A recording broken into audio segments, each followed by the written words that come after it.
তো হ্যালো বন্ধুরা, তোমরা কেমন আছো? আশা করি ভালো আছো। আর দেখতেই পাচ্ছ আমি চলে এসেছি মায়াপুরে। মায়াপুরে প্রবেশ করে গেছি আমি। দেখতে পাচ্ছ গাছে একটা ফল রয়েছে। আহ, সেই ফলটা কী নাম আমি বলতে পারলাম না, ঠিক আছে।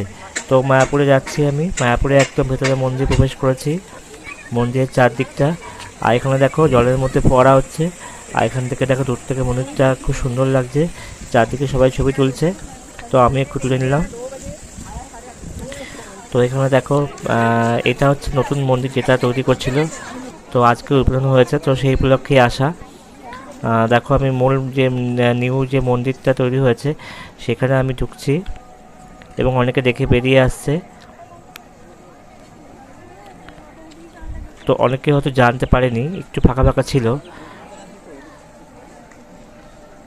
এবং দেখো আমি মূল যে মন্দির নতুন সেখানে আমি যাচ্ছি। এই দেখো এখানে একটা নারায়ণ ঠাকুর তৈরি